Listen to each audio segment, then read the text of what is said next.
Why is it that every time you decide to change, to wake up earlier, to work out, to study, to focus, you feel motivated, clear, even hopeful? And yet, when it's time to follow through, something quietly pulls you back to where you started.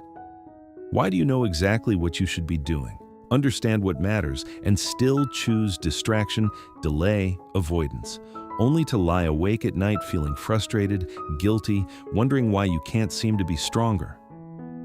And why is it that the more you push yourself to be disciplined, the stricter you become, the more likely you are to burn out, give up, lose momentum, and start asking yourself whether you're simply not built for this?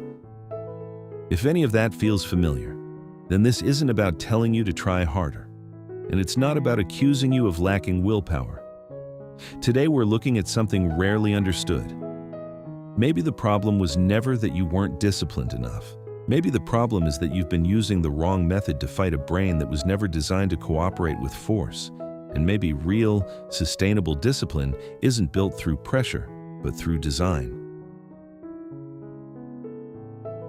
You probably recognize this pattern. One night you sit down and write a serious plan. Wake up early. Exercise, study, cut distractions. You tell yourself, this time will be different. For a few days, it works. You get up when the alarm rings. You go to the gym even when you're tired. You resist checking your phone. But gradually, something shifts. Not physical exhaustion, something tighter than that, a constant internal pressure. One morning, you snooze the alarm. One evening, you say, just for today. The structure begins to loosen. Then come the familiar emotions: disappointment, guilt, self-criticism. So you respond the only way that feels logical. You push harder, stricter schedule, higher standards, zero tolerance for mistakes. But strangely, the more you treat discipline like a battle, the faster you seem to lose it. Psychology has long observed that sustained self-suppression often produces internal resistance. When you continuously operate in a state of pressure, your system pushes back. You think the issue is that you're not strong enough, but perhaps the deeper issue is this: you're trying to manage a system by fighting it. And when discipline becomes constant confrontation, fatigue isn't a failure, it's a predictable outcome. That constant fatigue you feel isn't just in your head, it reflects something deeper. Your brain was never designed for long-term self-control as a primary goal. For most of human history, survival mattered more than ambition. Energy was limited, resources were uncertain, danger was real. In that environment, conserving energy was more important than chasing abstract ideals. Neuroscience describes this tendency as reward-seeking and discomfort avoidance.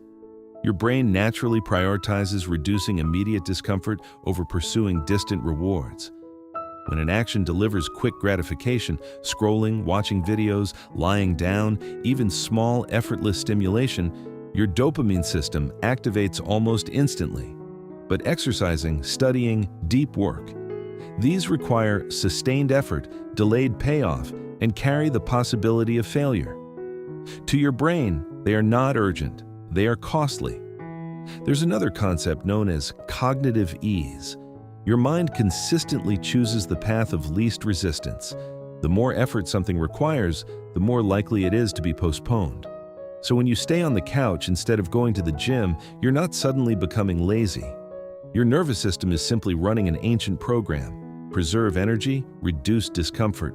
And when you try to override that system with pure willpower, you feel drained. Because you're not fighting a single thought, you're fighting instinct, and instinct does not respond well to commands.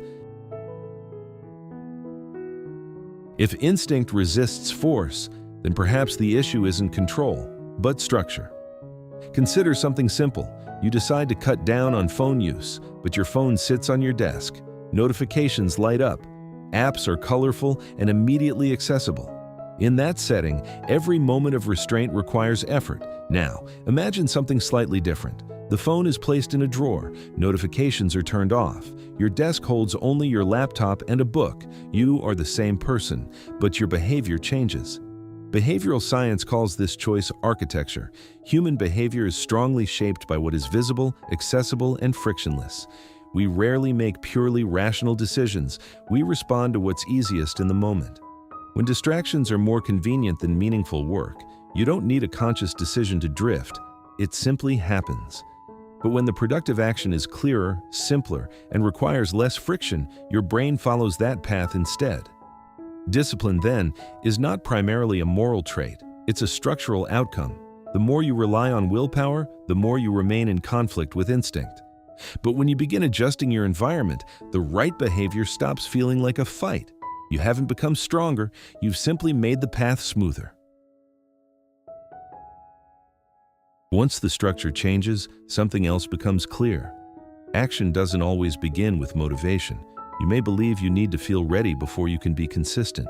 That discipline depends on wanting to do the work, but motivation is unstable. Sleep, stress, mood, weather, all of it influences your energy. If discipline depends on motivation, it will always fluctuate. Behavioral psychology suggests something different. Lasting change comes from automation. When a behavior is tied to a specific time, anchored to an existing habit, and reduced to a manageable size, the psychological cost of starting drops dramatically. Brush your teeth, then meditate for 2 minutes. Come home from work. Change into workout clothes immediately. Open your laptop, write for 5 minutes. These actions are small, but they remove the greatest barrier, starting. And once you begin, something shifts. Anxiety tends to decrease.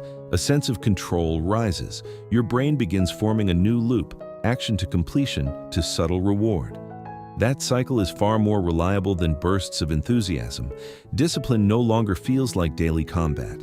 It feels like moving along a track that was laid out in advance. When the track is clear, you don't wake up each day debating whether to move forward. You simply continue. When you place all of this together, a different picture begins to emerge. You once thought what you lacked was willpower, but what kept you stuck was never weakness. It was method. When discipline is framed as constant resistance, fatigue is inevitable. When behavior depends on motivation, inconsistency follows. But when environment, structure, and action align, discipline stops being a fight. It becomes a byproduct. The deeper shift isn't that you suddenly become tougher, it's that you start seeing yourself differently. You stop labeling hesitation as a character flaw. You stop interpreting small slips as proof of failure. You recognize that instinct exists, that systems matter, that environment shapes behavior. And once you understand that, you no longer need to prove yourself every day. Each small action becomes a vote for a different identity. I am someone who follows through. Not because you force yourself to be, but because you've built conditions that make follow-through natural. Real discipline is not suppression, it's alignment. When instinct, environment, and choice stand on the same side, movement no longer feels dramatic, it feels steady. And when you stop fighting yourself, change doesn't explode into your life, it unfolds quietly. This is Felix. May you understand yourself a little deeper and treat the growing version of you with patience and kindness. See you next time.